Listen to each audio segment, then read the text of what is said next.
Get yourself in the lotus position, because I've got no plan, no pretense, and definitely no bypassing. I'm Josh Connolly, and this will probably be dysfunctional. If only you knew the fucking lengths I have to go to just to get to this point to be recording the podcast today. I mean, I said I would show up authentically and truly myself, and you get to see exactly how everything goes. I wanted to record this podcast, film it on a different camera to the one that I'm filming it on now, and the camera's broke. But what's annoying is I was in this like banging energy, good energy, ready for the podcast, and then oh my god, it stresses me out. I can't leave things. I can't just think, right, that's broke. Excuse me, move on. Yeah, I have to like fight with it for ages until my whole body and nervous system's fucking all over the shop. But I did say that I would show up in what energy I'm in, and so here I am in this energy, ready to deliver you a podcast. And there's a couple of things that I'm going to talk about today that I'm looking forward to being able to talk about with you. And obviously I opened up to my audience for questions as well, so we got loads of questions come in. I won't get the opportunity to answer all of them, but we'll be playing some of them out because some of them are voice noted and some of them are written, and I'll answer as many of them as I can. But let's take a minute. In fact, let's take a minute. So whether you're watching this on YouTube or you're listening on one of the podcast platforms, I feel like I need it. So maybe you might need it wherever you're at. Let's take a minute. Let's take a breath. So one of the things that I always do when I feel like I need a breath, like a lot of people talk about, a lot of people think that you need to get into that kind of relaxed Zen state, right? And you do that by slowing your breathing down. And that definitely works. But sometimes me giving a double shot through the nose and then elongating the exhale. Double shot. Elongating through the mouth. Let's do one more. Double shot through the nose. Elongate through the mouth. All right, we're good to go. And the very spiritual thing to do after that, after you've done that, is to have a little sip of your Dr. Pepper Zero Sugar. I thought I'd have that instead of Pepsi. The Pepsi thing fucking pissed a lot of people off. I'm still getting messages from people about the fact that, give me one thing, man. One thing. I need one vice. Then I got more than one, to be fair. So yeah, look, the first thing that I wanted to talk about today in one of the community spaces that I'm involved in, and I'm involved in a number of different community spaces, right? From my own online ones to recovery spaces and stuff like that. One of the conversations we got onto was people pleasing, but specifically people pleasing and how that relates to an absolute fear and terror of confrontation. Now, I think it's really common for people that have grown up in any kind of dysfunction, which is, I would argue, most of us, to have this fear of confrontation. Now, some people will find it hard to realize that they have a fear of confrontation because they'll feel like they're quite confrontational, but being confrontational sometimes can be driven by a fear of confrontation. I know that I can sometimes be like that, but it's also important to recognize that that fear of confrontation and the people pleasing and stuff can show up for you in different aspects of your life. I think it's important to recognize that I always think that internal trauma, like wounding, it happens to us in relationship. So healing happens in relationship. I think that's one of the complexities of when you do start to heal, because when you do start to heal, what you'll find is that you don't crave that relationship in the way that you used to, because you're trying to get everybody to like you because of where you're at. And so you start to enjoy your own company a little bit more. And this is the bit that often gets missed off. I think that what also happens is that you start to retreat as well, because you have this almost subconscious knowing that your wounding and your trauma, call it what you want, plays out in your relationships, right? And so being on your own means you don't have to do any work because you don't need to do the emotional intimacy. So there's this kind of like contradiction that happens here, where we crave that time on our own because we start to enjoy our own company. We can feel safe there. We can recharge there, but go too far. And then we go into this place where actually what we're doing is avoiding emotional intimacy through making sure that we're not engaging in any of our relationships. And when I say relationships, I'm talking all of our relationships, yeah, not just romantic relationships, but our relationships in general and the way that they play out. But I was listening to somebody and they were talking about how they struggle with people pleasing in the relationship with their partner, and then they often feel like they don't convey how they feel in that moment. And I definitely can relate and resonate with that, and I want to just explore with you if I can, because I think it will resonate with a lot of you as well, how and why I think that plays out, particularly in our relationships where we require emotional intimacy. So normally in our romantic relationships. And let me just distinguish actually what I mean when I say emotional intimacy, because I think it's important. We see a lot of vulnerability and stuff online, and people will often say that, you know, it's amazing how vulnerable I can be in the ways that I talk about things online. And look, there is courage in that. There's power in that. There is a level of vulnerability in that. But I do think it's always important to remember that being emotionally vulnerable online, so talking about your struggles and stuff online, is essentially sitting in a room on your own and talking to a camera about your struggles. That is vastly different to communicating how you feel in an emotionally intimate way with somebody that's there in front of you. I am very good at conveying how I feel emotionally in this space, right? I can really reflect. I can do a lot of internal reflection, but put me in front of somebody whom I'm seeking attachment for, and I fall to bits. And I always try and get people to recognize this. Don't think that I am emotionally literate, that I have got my shit together emotionally necessarily. I've got like a rational, good understanding of it to a degree. And I've once heard Gabor Mate say, I have a lot of self-awareness. Sorry, I have a lot of awareness of myself, but I lack self-awareness. And that's definitely definitely quite true with how I show up to life, because in those personal relationships, what tends to happen to me is I get overwhelmed and then I can't communicate how I feel at all and I shut down. That's like certainly the way that it plays out for me. Now, how does that relate to people pleasing, and how does that relate to a fear of confrontation?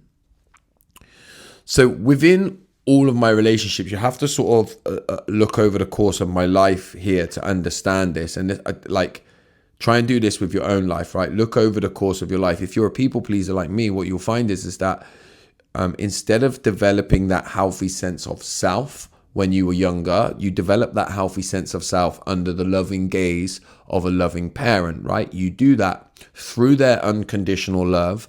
They mirror back at you love through all of your like emotional expression. So when you're happy, sad, rageful, jealous, all of those things, when you're a child, you will still be fed. You're supposed to still have been fed the information that you are lovable in all of these aspects of yourself. However you're showing up, you are still lovable, right? That's how you develop a healthy sense of self, because you start to realize that I am enough. Your great I amness becomes prominent as you develop that sense of self under that loving gaze.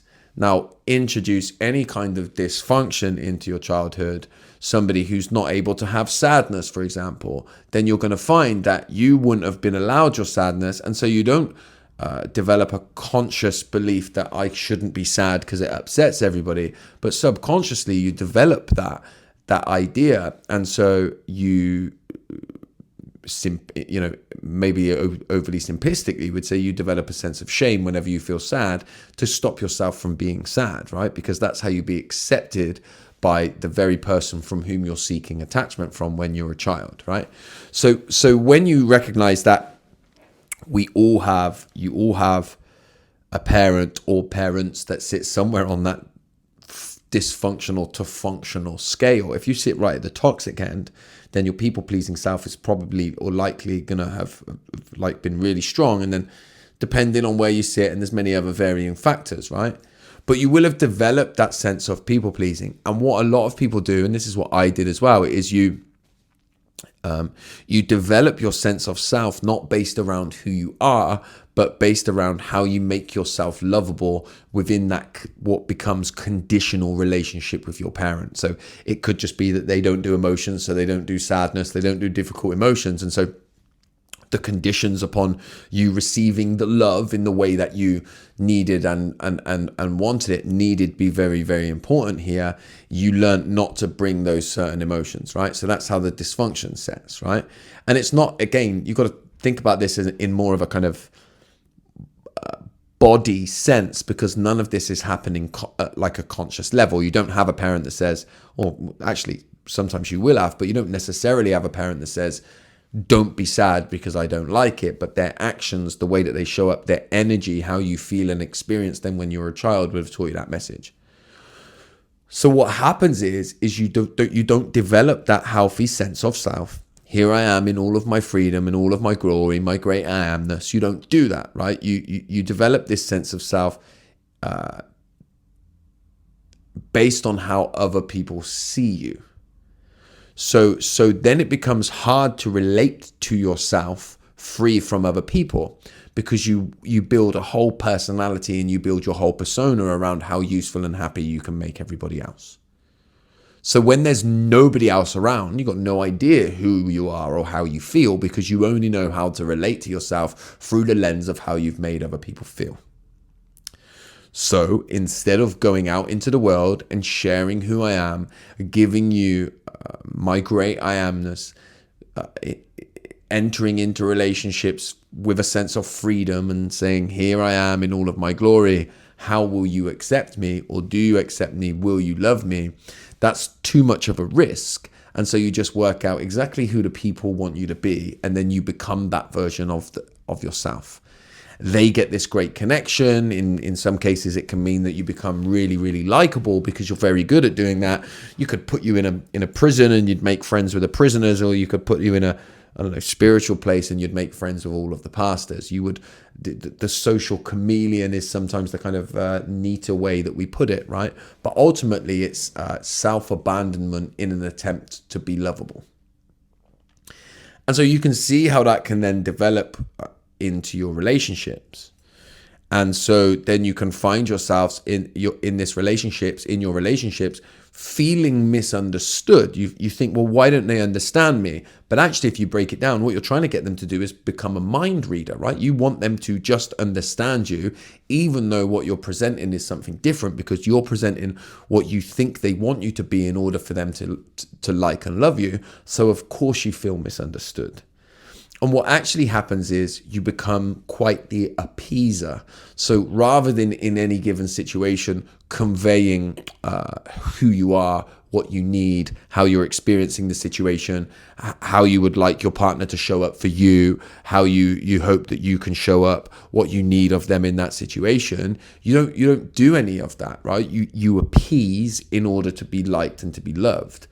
And so confrontation becomes terrifying for you, because what you normally do in situations of confrontation with people that you're seeking love and attachment from is you appease.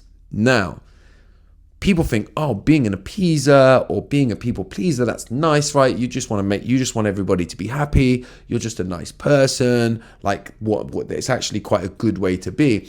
But actually, if you strip that back, and forgive me because you're not going to like this word, it's actually quite manipulative, right? And again, I'm speaking from personal experience here. This is exactly the way that I am, it becomes manipulative because you're not conveying who you truly are, right? And the reason you're terrified of confrontation is because the essence of that confrontation is for you, and you're only terrified of confrontation perhaps in the instances of when you're seeking love and attachment from that person. And that is because during that confrontation, the very nature of it is the need for you to communicate your true needs. And for you to communicate your true needs and your true wants, or even your true desires, all of which you should have the right to be able to convey, there's huge risk with that. And the risk is that you no longer control the situation, because appeasing and people pleasing helps you to have control of the way that the person views you. There's no risk anymore. I'm going to be everything that they need me to be so that they will love me. I've worked out what they need me to be, and I will be that. I am likable, I am lovable, I am appeasing.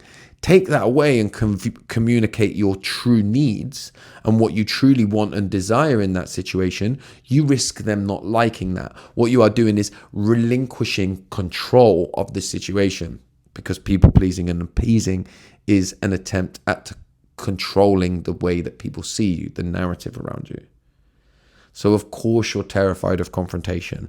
And what you will find in these instances often is that you shut down emotionally. You completely shut down. You find it very difficult to check back into your needs. And if you do convey your needs in these relationships, they'll come out, they'll spill out in a moment of overwhelm, and you'll say something that you truly feel, but then quickly realize that that upsets the other person or has created some kind of conflict, and then you panic and you either shut down and completely withdraw, or you quickly go back to appeasing. I didn't mean to say that. I'm sorry. I was just angry. All of that kind of stuff. So you can see how appeasing in this way, people pleasing in this way, creates a terror of conflict, but actually in the long run creates more conflict within your life. And so I guess the fundamental question that we have out of this is how do we change this? And that's not easy, right? The idea of how do you change something like that, that's an imprint in your brain, it's not easy. But I do think that something that you can do is get clear on your rights. And I write about this in my book, actually, when we're talking about boundaries and stuff. You get clear on your rights and what's okay in your life, so that in those moments of disarray, in those moments when you feel like you're emotionally shutting down, you can lean back on your rights. What is okay for me? What values do I have, and why are they important here? And how do I come back to them? And all that, that kind of sense of self, right? You're helping to reestablish what that sense of self is, so that you can lean on it in those situations. And you have to do it like over time, gently, with yourself and with the people that you care about. But you can see how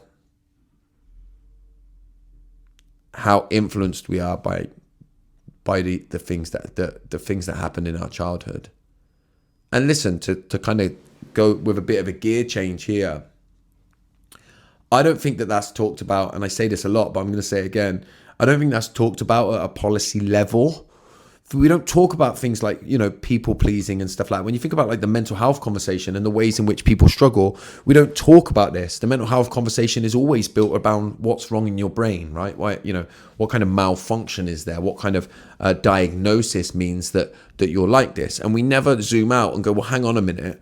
The brain develops at its fastest rate in those initial years, in the initial 9 years, but particularly 4 years. I'm not a doctor or a fucking scientist, but that's not controversial stuff. But as I always say, it's not talked about at a policy level, because if it was, then the solution is to fucking fund and support kids adequately, right? To fund and support schooling systems, to like invest everything into our children, to invest everything into our families. But hypercapitalism, by the way, is taking that away, isn't it? People cite me talking about abusive, toxic parents, right, as being the reason that like families break down in more modern times? I would say that our sheer obsession with hypercapitalism, and as I always say, I'm not against capitalism. It's hypercapitalism, which is a form of capitalism which says profit over everything always. That's problematic, and you know we want to get both parents back to work as quickly as possible, and then the children are just sort of left in, you know, either the schooling system or nursery systems. And look, I'm not, to be clear here, and let me make sure I don't just go off on a rant here, because I want to make sure that I'm being clear what I'm saying. It's not the fault of the family that both people go back to work, right? That's a failing of the system, right? Most families now have no choice but for both parents to go back, and it's not to say that that we need to get to a place where one parent is always staying at home with the child, but we need to look at things differently, I think, and think, how do we create environments that are healthy for children again, right? Where children are at the center of them, where we've got lots of emotionally available adults that are emotionally available for these kids that are going through the mire and through the struggle. And right now, there's not adequate support for kids, not anywhere. There's not adequate support for parents that are trying to raise healthy kids. Like, even when you look at, like, we sleep train kids, you know, and I did it with my youngest, and I wish that I didn't, which is, like, you leave the kids and let them learn that nobody's coming. Even if you keep crying, nobody's coming. And why do we do that? Why do we sleep train? Because in most cases, the parents have no choice, because they've got to get back to work. So we're living for the system and the patterns of the systems that we've created, rather than doing what we're supposed to do, I think, as humans, which is, like, procreate. Like, like, in the main, not all of us, some people don't have kids, right? And that's okay too. But when you have children, you're supposed to place the children at the center of the universe, and everything else becomes secondary. But we've created a world in Western culture, or certainly in British culture at least, where that's not the case. Like, it's not the case. We're sort of, because we're forced, our hands are forced in every other way. So one of the, you know, when we talk about the breakdown of families and generational trauma, and the people don't want to say, you know, why don't you think about the toxic parents' trauma? I fucking am. And that's when you have to zoom out and go that this is the job of society. This is the job of people in charge that are creating the systems. How do we change this? How do we create environments where children can have lots more emotionally available adults in their lives regularly, to help them explore their experience, to be around?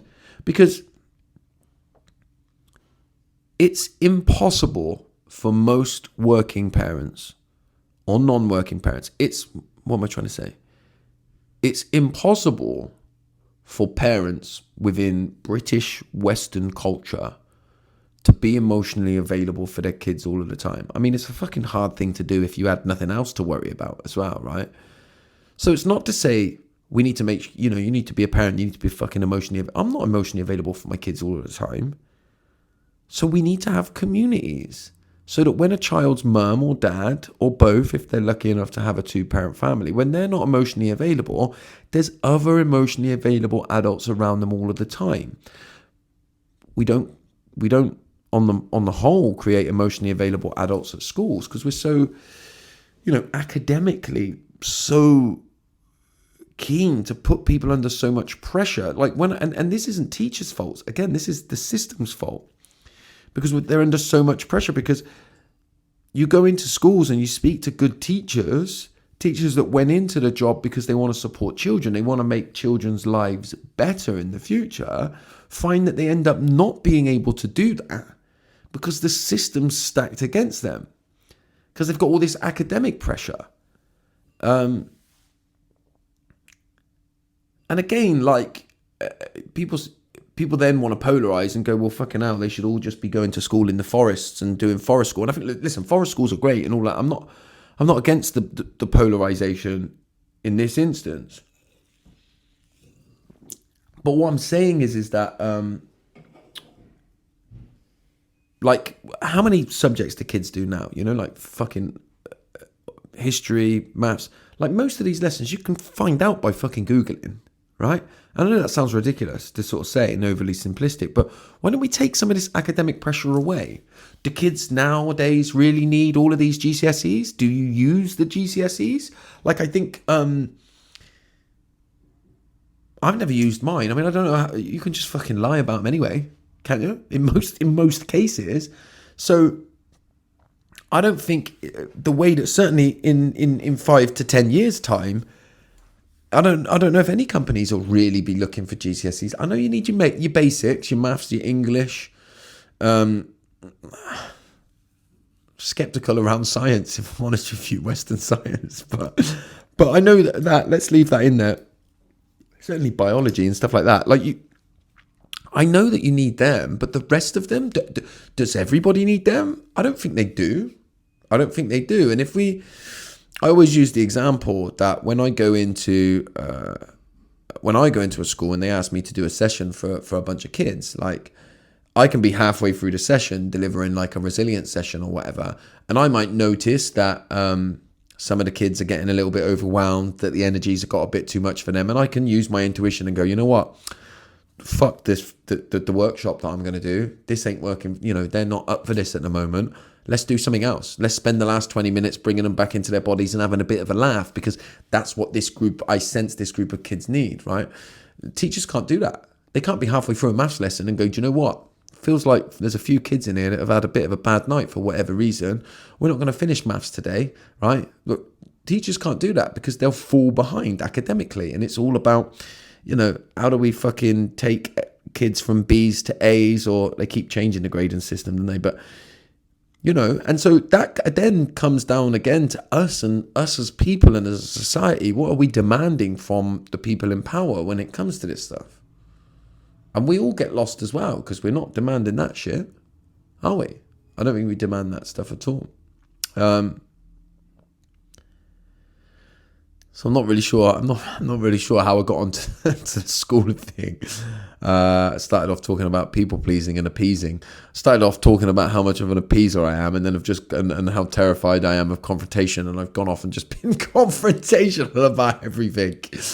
But I think you understand what I'm talking about when I say confrontation, particularly when I'm talking about in relation to emotional intimacy.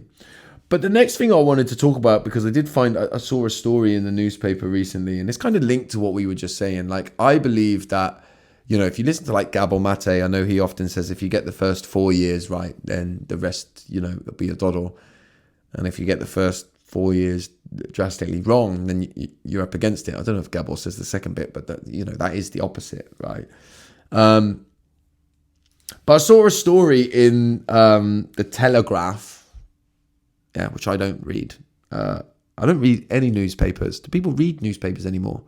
But online, I certainly don't read the Telegraph online either. But I was struck by the headline that come up on my phone. So I don't have any of the news apps or anything like that on my phone, but I do consume news. I just try to consume it once a day.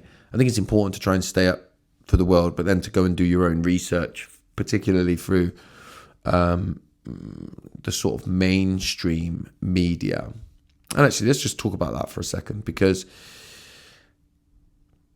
the hate of mainstream media. I trust mainstream media the least out of all media that I consume. But I think we also need to be careful that it's not necessarily just about not trusting mainstream media. I don't think you should fully trust any media that you engage with nowadays. You should be skeptical of anything and everything that you hear. Because what happens is now, some of the people that are like totally against mainstream media go fucking polarize the other way. And listen, I recognize that lots of what is now truths started off as conspiracy theories, right? And so I think we should explore them. But if you go too far the other way, then people are like totally against mainstream media, but then they're over here talking about some other shit that's just as like lacking in trustworthiness as the mainstream media. So I think that we should be skeptical and untrusting of all media that we consume nowadays. I think that's really important. There is an information overload. And so you should always be skeptical. You should be skeptical of the influencer. You should be skeptical of things that I say. You should be skeptical of mainstream media. You should be skeptical of your favorite podcast, right? Or your second favorite one, because this is now your favorite one. Right? You should always be skeptical. And skeptical, right? Skeptical. People often say, "Oh, I'm skeptical of that," when they're actually just shutting it down. They say I'm skeptical. What they mean is I don't want to do it. I'm shutting it off. That's not skeptical. Skeptical is I'm skeptical. I don't know if this is true or not. So I'm going to try it. I'm going to investigate it. I'm going to be curious about it. And then I'm going to have an honest reflection at the end of it on whether I think it's true or not. I think we should do that with all media that we consume nowadays.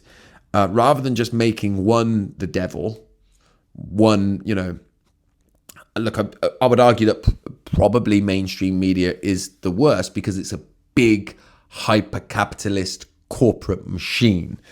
And so when you look at like the way that power operates, power needs influence.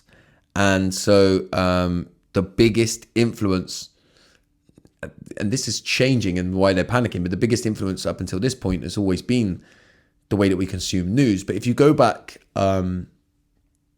like to the 90s, like before the internet, right? We had the news every night. You'd read the newspaper in the morning, and then you might have the news in the evening, and then that was it till the next day. And the job of the news was to keep us up to date with the information that was going on in the world. Now, I don't know if it's always been like this, or maybe I'm being slightly nostalgic, but I feel like back in the 90s, there was a sense, it was probably still wrapped up in propaganda then, right? But there was a sense back then, at least, that's what news did, right? It did. It just kept you updated. And the BBC was always supposed to be impartial. But you can't, nothing can be impartial because of humans, right? So whoever's running it, they will impart some of their shit onto it. So it's never been that impartial. But what I would argue is that when the internet came out, influence changed. And I do think that those in power for positions, so I'm talking big corporate companies, big pharma and stuff like that, they began to realize that how we consume the news influences our belief systems, right?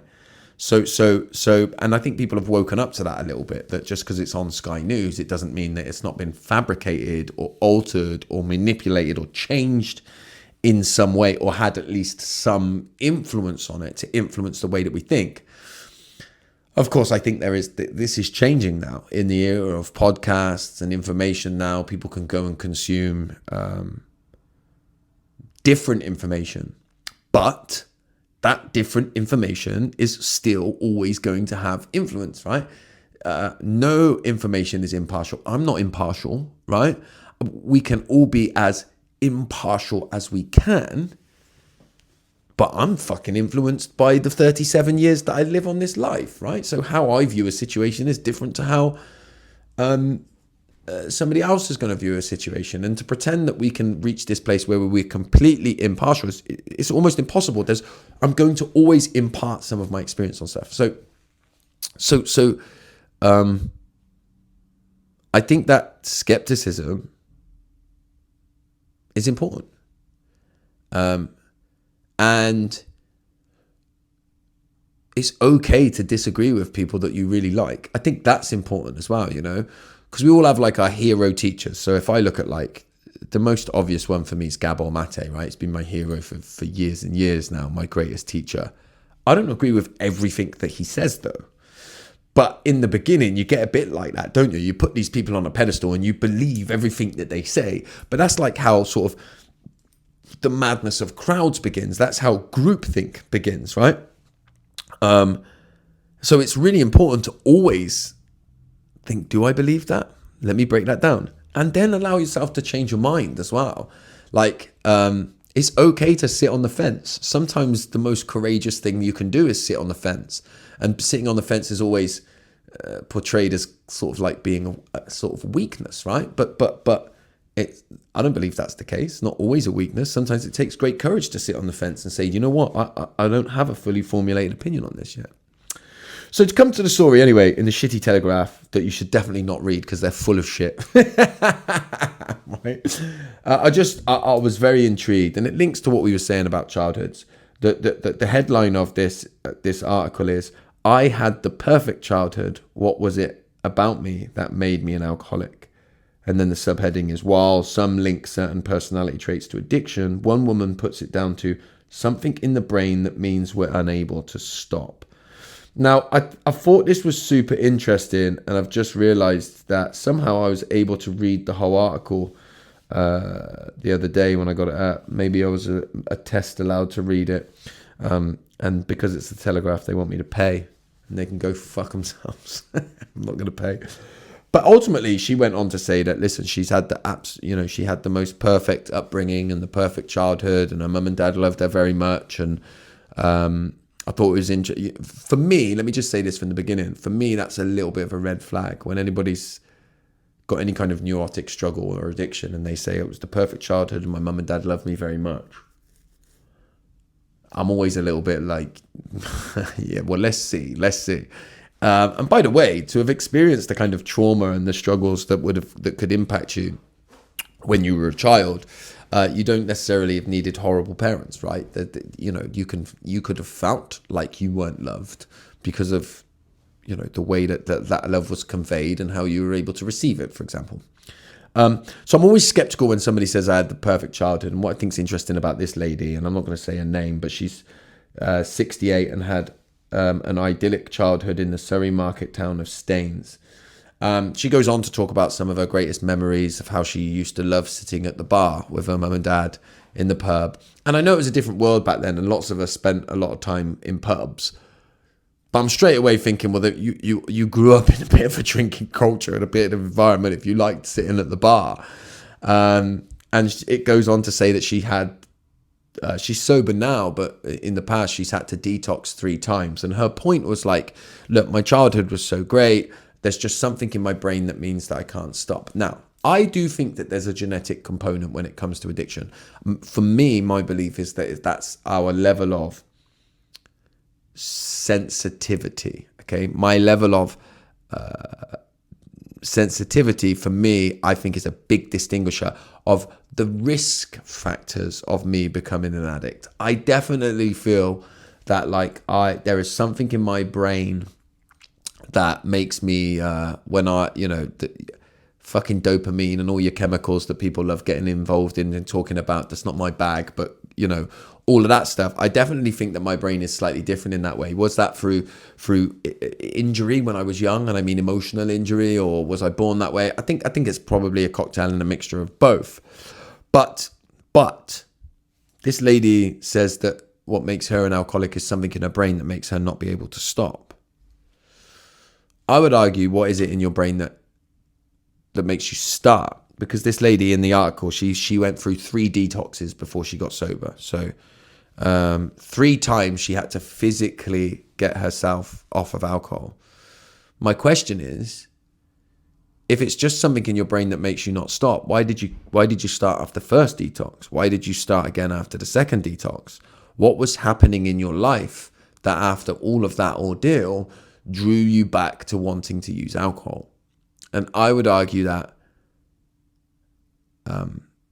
the most crazy thing an alcoholic or an addict does is have the first drink or the first drug and convince themselves that it will be different this time. And of course they do that completely sober. So as an alcoholic myself, right, I know that when I start drinking, I'm fucking rubbish at stopping, right? I'm going to go until I pass out or whatever, right? But if that was my only problem, it'd be easy. I'd just be like, well, I know that's going to happen, so I just won't do it. But that's not what happens in addiction, is it?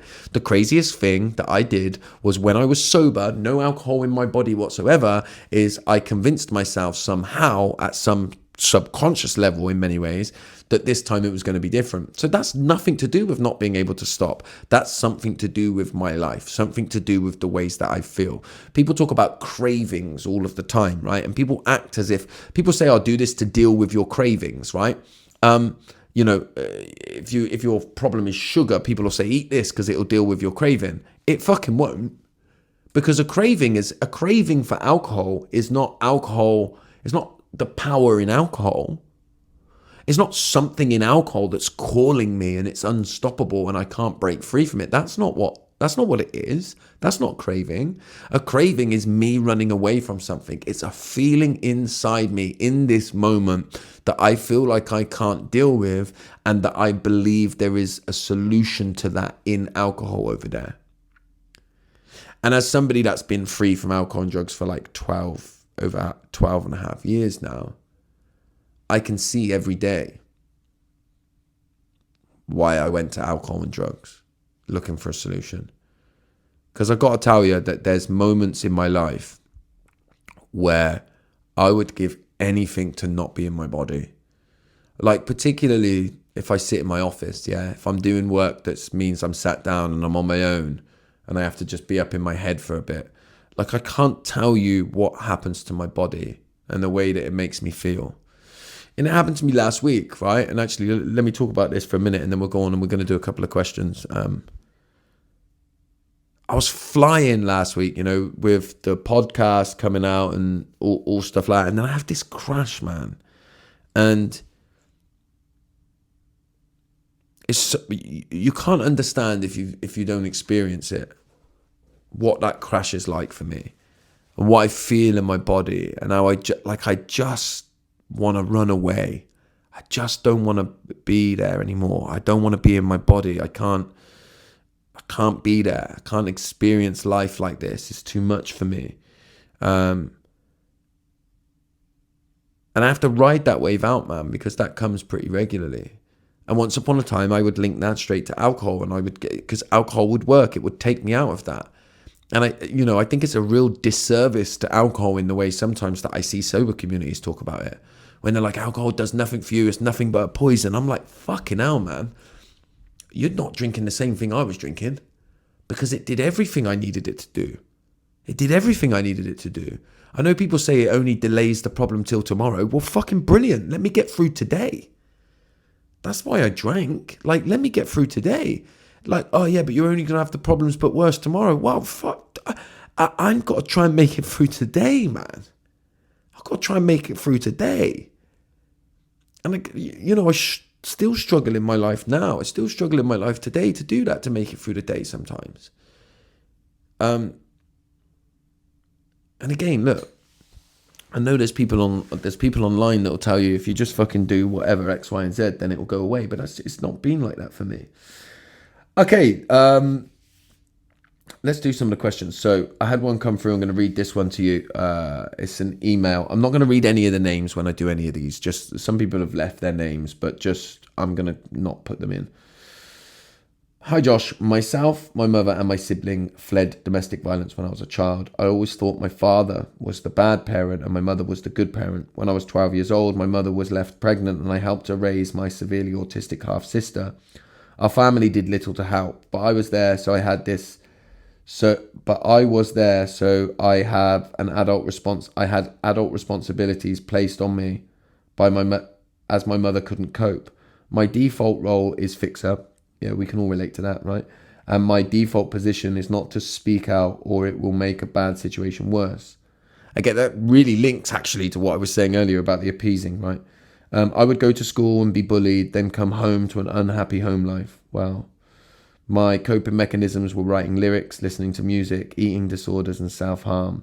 It's really interesting as well, by the way, that this person says my coping mechanisms were writing lyrics, music, and then eating disorder and self-harm as coping mechanisms. Like, we should really see these things as that, right? Rather than seeing them as some sort of malfunction in our fucking brain. that we should see them for what they are, which is coping mechanisms. It was only age 36 that I realized that my mother had also been verbally, emotionally, and occasionally physically abusive to me as a child, teenager, and put me in potentially risky situations with people she dated afterwards. It emotionally floored me. Not only that, but both my parents mistreated me, that it had taken me so long to realize this. I choose to have no contact with my mother a few years ago. I stopped contact with my abusive father decades ago. I had some therapy sessions last year to try and make sense of this as much as someone can. I wondered if you had come across many people that come from backgrounds where both parents are toxic, and if you had any advice for people who never had one supportive, loving parent. It has made me feel very alone and misunderstood many times in my life, as most people haven't experienced it. Good luck with the show. Well, thank you. Thank you for sharing, firstly. Look, I guess to come to the question at the end, like, yes, I know regularly people that have both parents that are highly dysfunctional, toxic, however we might frame it. And I think it's devastating. It's devastating for children to grow up into their adulthood and to never have had that sense of love, unconditional love from either parent. Never had it. It's devastating. And again, never talked about. And if these people grow up struggling to love themselves, feeling depressed and anxious all of the time, we live in a world that's like, fucking hell, what's wrong with their brain? How do we find out? How do we diagnose them with something when it's like, whoa, hang on a minute, like, can we not see that when the brain was developing, all of this was going on? Like, this is not a problem in them. This is emotional wounding. And so I guess what I would say is that I resonate with being a lone ranger. I resonate with feeling like you're alone in this world. I very regularly feel like I'm alone in this world. And so I just want to validate what that might feel like for you, that's okay to be like that sometimes. But can you find community? Can you push yourself out of your comfort zone to find that, whatever that looks like? Wherever you find it, whether it's, I don't know, gym, some kind of club, online community spaces, because we need people. You can find family. Family doesn't have to be blood. You can find people out there. You can find mothering figures. You can find fathering figures. And look, I do think it's important always to look at both parents in the situation and understand the impacts that both of their actions had on you. Even if one is, we don't even necessarily, when we start breaking it down and looking at things closely, have to label both of them in either way, but we can start to see that your experience of both of them in some way has had negative impacts on you, and that makes sense.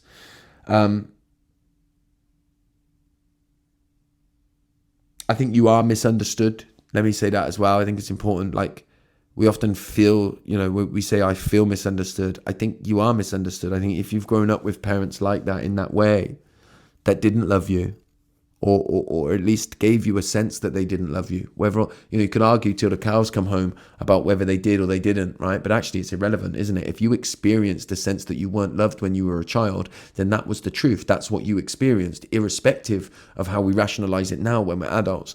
That rationalization can help, but we're still going to be left feeling misunderstood in some way. So the best thing I would say is to find community, and to let you know that I hear you and recognize what an experience that must have been for you. Let's see if we can listen to some voice notes now of a couple of questions that might come in. I'm going to take this one now. I am going to say the name of these people. This is Steph and Craig. They've got an incredible podcast that you should listen to. And they talk about relationship stuff and the things that we go through with that. So let's play this.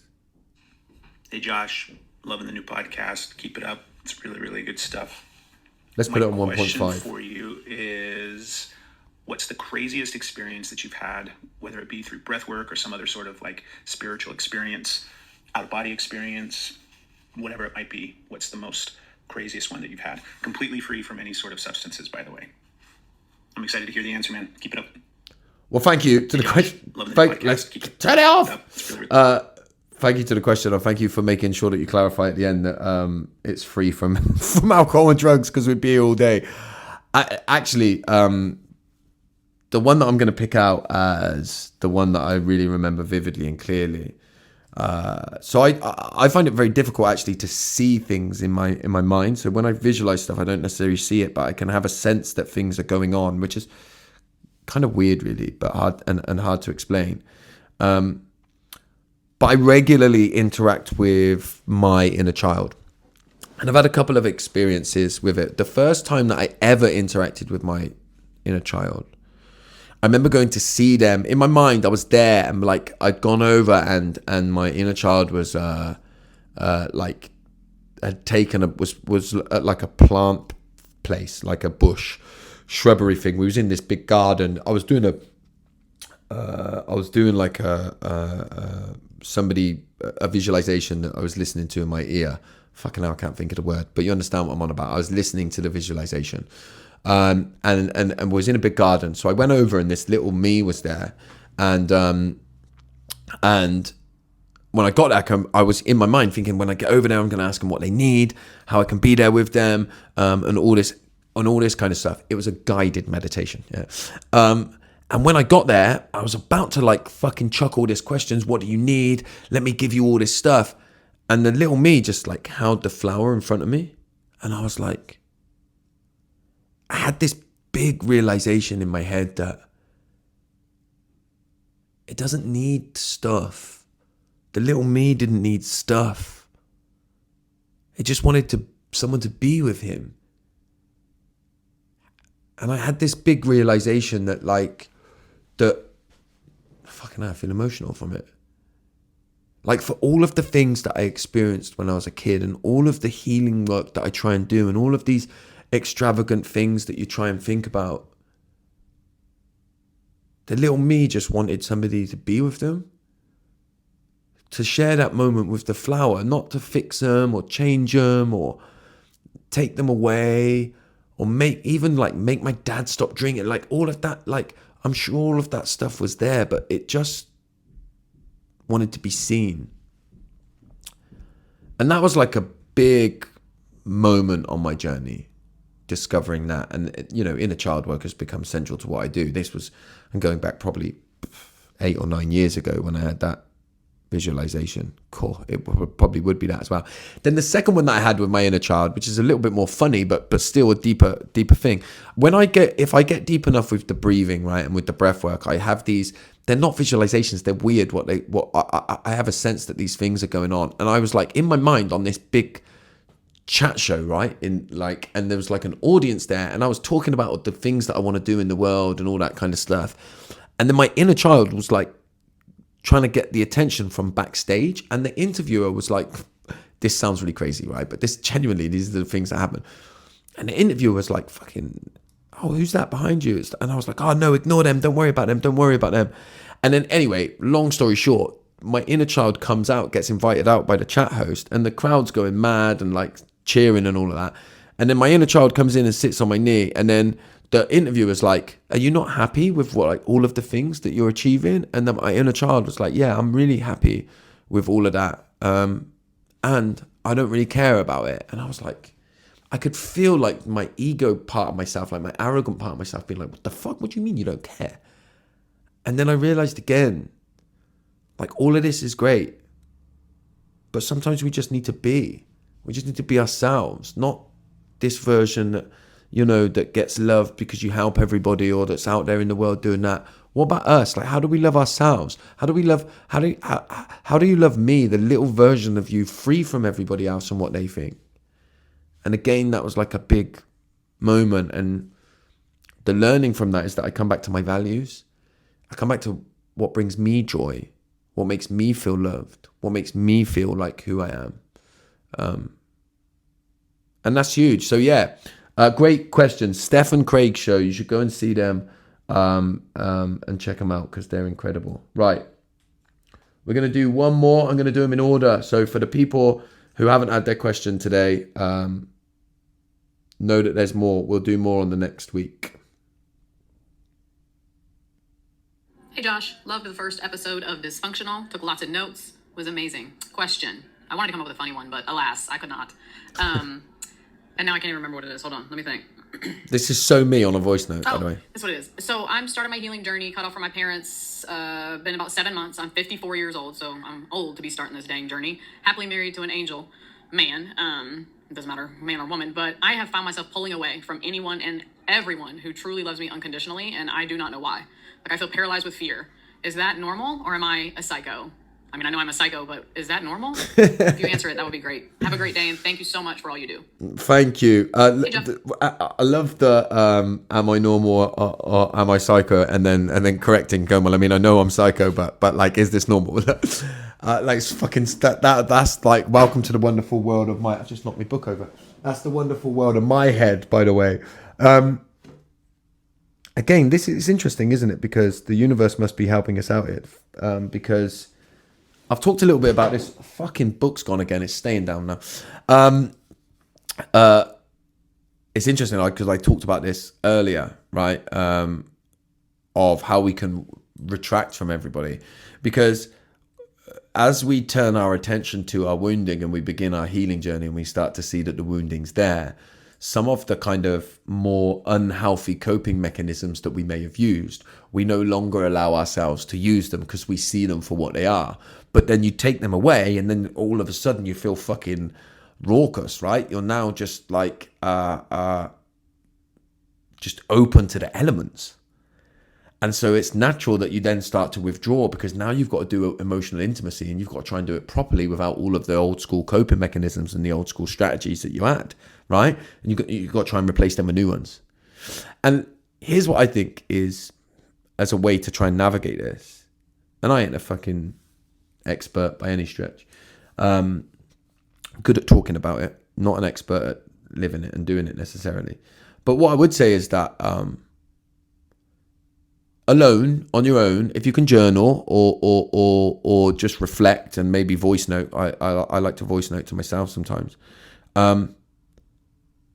Practicing just saying what you're thinking in that moment, so that then in your relationships and your close and meaningful relationships, you can start to convey what you're feeling in the moment, because you withdraw, shut down, find it difficult to talk, right, in these moments. But can you start to go, like, you don't have to be like fully coherent, you know, it doesn't have to be a TED talk when you're trying to convey your emotions. You can say, in this moment I feel very shut downish and I'm really struggling to be able to meet you where you're at and convey how I'm feeling and all that kind of stuff, right? Just conveying your ultimate truth, because in our bodies we know our ultimate truth, but we struggle to reach it, and we certainly then struggle to try and communicate it. So yeah, hopefully there's a little bit of direction on what to do on that. But ultimately, to answer the question of, are you crazy? Probably. As you said. Is it normal? I don't know what fucking normal is. But definitely, is it common, and does it happen to people that are doing it? Absolutely. So you're not alone in it. And yeah, don't be too hard on yourself, and don't put too much pressure on yourself to sort of free yourself from it and navigate it in any way that, you know, is too unrealistic. Be gentle with yourself is what I'm saying. Be gentle with yourself. All right, I think we're nearly somewhere at an hour here. I was stressed at the beginning because of the tech issues, so I fucking got no idea when we started this. But once upon a time, we did a breath work, didn't we? That seems like a long time ago. A little bit of breathing. So I finished with a nice deep breath through my nose and out through my mouth. I'm going to do a double inhale.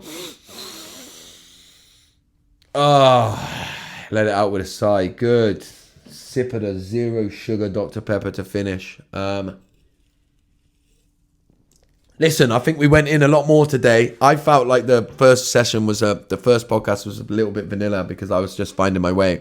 Hopefully we've gone in a bit more. Wow, I can't believe that we've done this long. Don't expect them all to be this long, I don't think. Sometimes I'll run out of things to talk about, I'm sure. I know that there'll be a thing that comes after this in a minute that will tell you to leave a review and like and subscribe and all that shit. But can you do that, please? Especially on YouTube, but on Spotify, you know, I know you can leave a 5-star thing. Yeah, don't leave any less stars. All right, just don't bother. If you don't like it, move on. No, review it. And then I think on like Apple, you can leave a review, can't you? Or some shit. But do it, follow it, like it, subscribe it, share it, send it out in a bloody pigeon carrier, whatever you got to do. I'd love for you to do that. This was definitely dysfunctional. I'll see you next week. I did tell you it would be dysfunctional, so thank you for sticking around till the end here. And if you have enjoyed this podcast, then please help me to grow Dysfunctional by sharing with your friends on social media. You can find me at Josh_FFW. And then wherever you're listening to this or watching this, please make sure that you've liked and subscribed, left us a 5-star review and a comment if your platform allows it. And I'll see you on the next one.